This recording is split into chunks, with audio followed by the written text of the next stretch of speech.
जी विदुर जी को बताते हैं कि ब्रह्मा जी के मानस पुत्र कर्दम ऋषि को संसार के विस्तार का भार सौंपा गया था। अब कर्दम ऋषि को ये पता है, कर्दम ऋषि ने ये सोचा कि बिना ईश्वर की इच्छा के, बिना प्रभु की कृपा के कोई भी कार्य संपन्न नहीं हो सकता। तब उन्होंने सरस्वती के नदी पर बिंदु सरोवर पर जाकर 10,000 दिव्य वर्षों तक मेरे ठाकुर भगवान वासुदेव का स्मरण किया, भगवान का ध्यान लगाया और अपने आप को 10,000 दिव्य वर्षों तक तपश्चर्या में लगाया, और वो भी निराहार रहकर।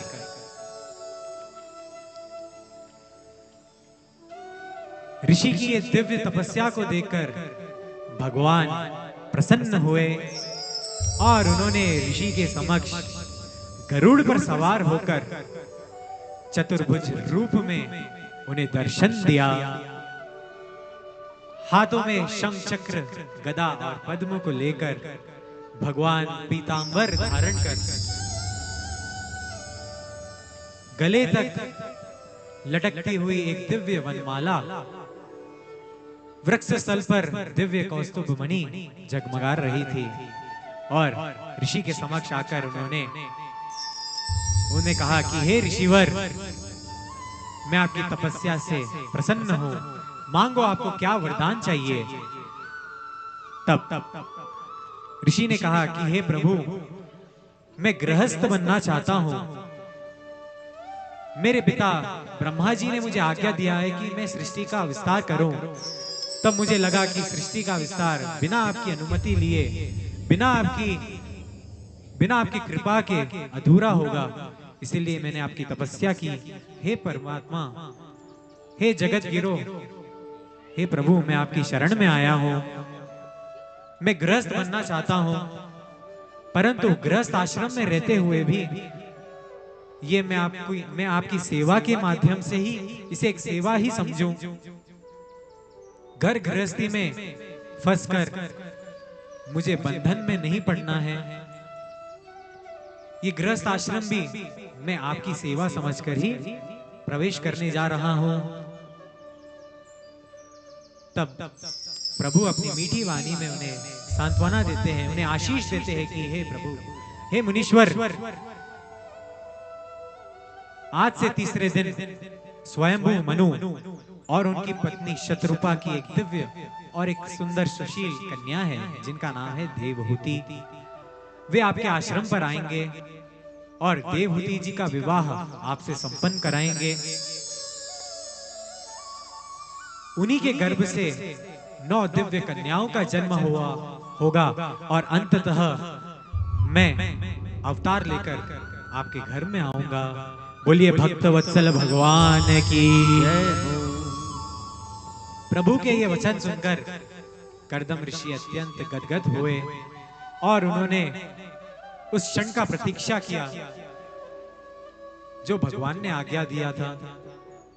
ठीक उस दिन से तीसरे दिन महाराज स्वयंभू मनु और शत्रुपा जी के साथ देवहूति जी आती है उनके आश्रम पर।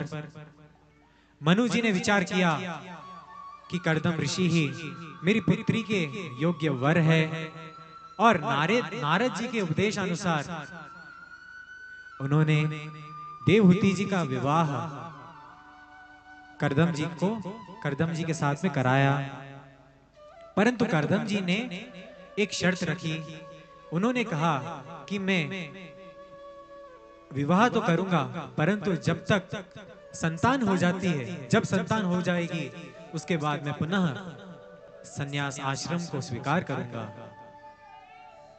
तब देवहूति जी ने इसे भगवान की आज्ञा समझकर इसका शिरोधार किया और कर्दम ऋषि के साथ में उन्होंने विवाह उनका संपन्न हुआ। अब देवहूति जी जो कि एक महाराजा के महाराजी के पुत्री थी। वे अपने राजसु जितने भी राज के जो दास दासियां थी सभी को त्याग कर कर्दम ऋषि जी के पास एक आश्रम में वो साथ रहने लगे और नित्य प्रतिदिन वे अपने पतिदेव की पूजा में अपने पतिदेव की सेवा करती और फल फूल इत्यादि का ही सेवन करती। समय बीता और कर्दम ऋषि जब उनकी समाधि से उठे तो उन्होंने देखा कि देवहूति जी अत्यंत दुर्बल हो चुकी है। उनके केश जटाओं में परिवर्तित हो चुके हैं। तब उन्होंने अपने योग बल से एक दिव्य कामगामी विमान का निर्माण किया और वो विमान क्या था? साक्षात एक बड़ा सा महल था जिसमें करोड़ों दास दासियां विद्यमान थी, जहां सभी काम भोग सभी चीजें उपलब्ध थी। सर्वगुण संपन्न था वो महल।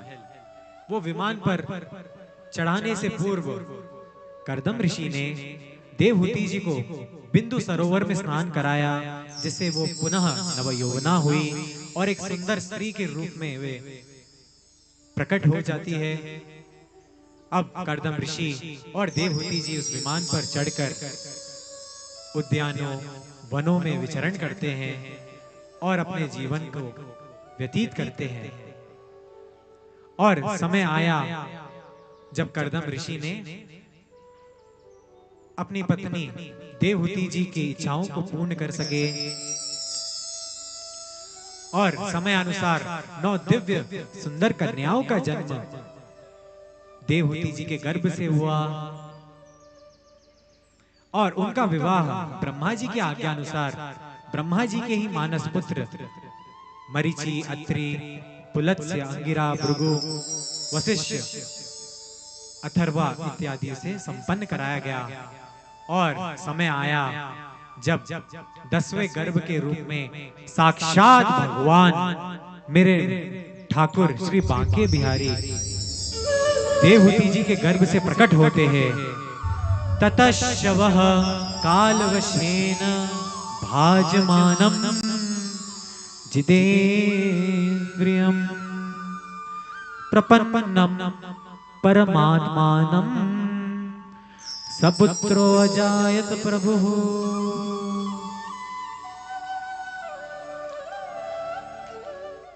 देवहूति जी के गर्भ से साक्षात भगवान का अवतार होता है। वो था कपिल मुनि के रूप में। बोलिए कपिल देव भगवान की।